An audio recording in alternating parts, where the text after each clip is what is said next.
शहर के सबसे पॉश एरिया में एक विशाल सा बंगला था, वर्मा विला। हर शाम जब बंगले की खिड़कियों से पीली रोशनी बाहर झरती, लोग कहते ये अमीरों की दुनिया है, यहाँ सिर्फ पैसे की कीमत है। इसी दुनिया का वारिस था आर्यन वर्मा। लाखों की कारों में घूमता, विदेश में पढ़ा लिखा, पर दिल का उतना ही साफ जितना सुबह की धूप। लेकिन उसके पिता विक्रम वर्मा शहर के सबसे बड़े बिजनेसमैन थे, अहंकारी, सख्त और पैसे की ताकत पर भरोसा रखने वाले। दूसरी तरफ थी अनन्या, एक गरीब बस्ती में रहने वाली, सादगी से भरी, मासूम पर मेहनत करने वाली लड़की। उसका दिन चूल्हे की आंच, बर्तनों की खनक और छोटे बच्चों को पढ़ाने में गुजरता। उसकी एक ही ख्वाहिश थी, अपनी माँ का इलाज कराना और अपने छोटे भाई को पढ़ा लिखाकर अच्छा इंसान बनाना। दोनों की दुनिया इतनी दूर थी कि मिलने का कोई रास्ता नहीं था, लेकिन किस्मत को कुछ और ही मंजूर था। एक दिन शहर में तेज बारिश हो रही थी, सड़कें गीली थीं, हवा में ठंडक थी। अनन्या स्कूल से बच्चों को पढ़ाकर लौट रही थी। उसके हाथ में किताबें थी और छाते के नीचे सिर छुपाए वह तेज कदमों से अपने घर की तरफ बढ़ रही थी। ऐसे में पीछे से एक चमचमाती कार पानी उछालते हुए गुजरी और उसके कपड़े भीग गए। वह चौंक कर चीखी, अरे देख के चलिए ना। कार रुक गई। आर्यन उतरा। उसने पहली बार उस लड़की को देखा, भीगी हुई, परेशान, लेकिन आंखों में एक अजीब सी चमक। सॉरी, मुझे सच में पता नहीं चला, आर्यन ने कहा। अनन्या ने गुस्से में कहा, अमीर लोग होते ही ऐसे हो, दूसरों की दिक्कत दिखती ही नहीं। आर्यन मुस्कुराया, गलती मेरी है, क्लास की नहीं। अनन्या को उसकी बात पर हंसी आ गई। बारिश रुक चुकी थी। आर्यन ने उसे लिफ्ट देने की कोशिश की, लेकिन अनन्या ने मना कर दिया। हम जैसे लोग पैसों पर नहीं, पैर पर भरोसा करते हैं।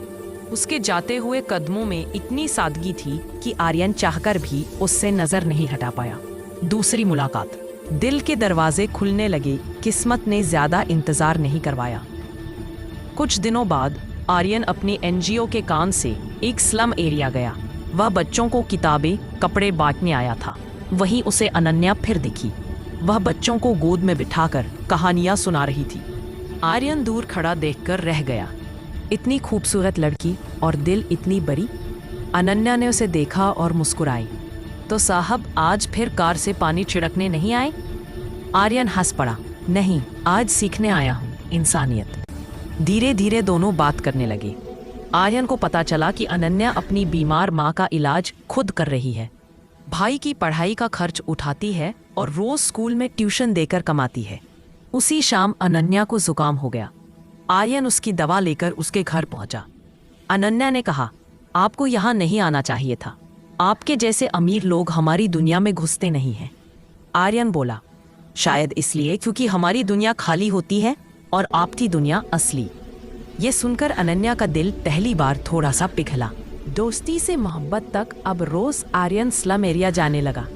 कभी बच्चों को पढ़ाता, कभी अनन्या का सामान उठाने में मदद करता, कभी उसकी माँ से बातें करता। धीरे धीरे दोनों को एक दूसरे का इंतजार होने लगा। अनन्या को महसूस हुआ कि आर्यन सिर्फ अमीर नहीं, एक अच्छा इंसान भी है। और आर्यन को पहली बार किसी से इतनी गहरी, इतनी सच्ची मोहब्बत हो रही थी, जिसमें दिखावा नहीं था, बस अपनापन था। एक शाम सूरज ढल रहा था, बच्चे चले गए थे, हवा में हल्की ठंड थी। आर्यन ने अनन्या का हाथ पकड़कर कहा, अनन्या, तुम्हारी सादगी में मेरी दुनिया बदल दी।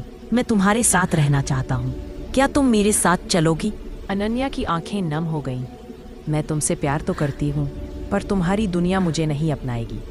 आर्यन ने कहा, दुनिया से लड़ना पड़े तो लड़ेंगे, पर प्यार से पीछे नहीं हटूंगा। तूफान।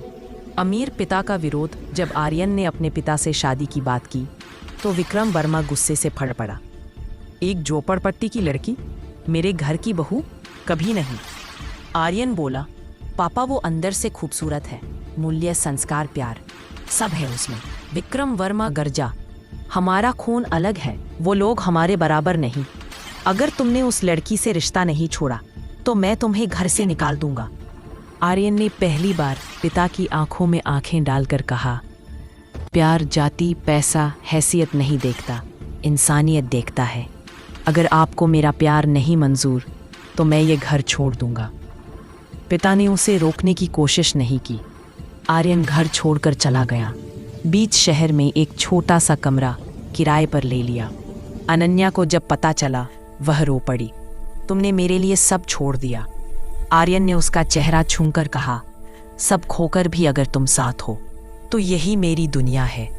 नई जिंदगी, नए संघर्ष। अब अमीर आर्यन गरीबों जैसी जिंदगी जीने लगा।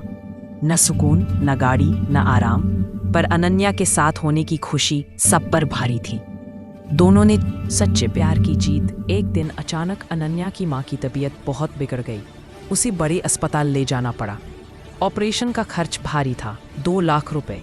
दोनों के पास इतने पैसे नहीं थे। आर्यन ने बहुत जगह कोशिश की, पर लोग कहते, पहले तुम अमीर थे, अब तुम में क्या बचा है। आखिर निराश होकर आर्यन अपने पिता के पास गया। वो वही बंगला, वही दरवाजा, लेकिन आज आर्यन की आंखों में डर नहीं, बस जिम्मेदारी थी। विक्रम वर्मा ने उन्होंने अस्पताल का पूरा खर्च उठा लिया। ऑपरेशन सफल हुआ। अनन्या की मां ने आर्यन का हाथ पकड़कर कहा, बेटा, अब तुम सिर्फ मेरे दामाद नहीं, मेरे बेटे हो। उसी दिन विक्रम वर्मा ने अनन्या से कहा, मैं गलत था, मैंने इंसान नहीं सिर्फ हैसियत देखी। अगर मेरे बेटे ने तुम्हें चुना है तो तुम ही उसके लिए सबसे सही हो। अनन्या की आंखों से आंसू बहने लगे। आर्यन ने उसे गले लगा लिया। कुछ महीनों बाद सादा सा मंडप, छोटे बड़े लोग, खुशियों की हल्की सी गूंज। अनन्या लाल साड़ी में खड़ी थी, आर्यन हल्के क्रीम कलर की शेरवानी में। दोनों ने 7 फेरों के साथ 7 वचन लिए। आर्यन ने उसके कान में कहा, देखा, अमीर गरीब सिर्फ दौलत होती है, प्यार हमेशा बराबर होता है। अनन्या मुस्कुराई, हाँ, और प्यार हमेशा जीतता है। दोनों ने एक दूसरे का हाथ थामकर एक ऐसी दुनिया बनाई जो न अमीरी से बड़ी थी, न गरीबी से छोटी। वो दुनिया सिर्फ प्यार की थी।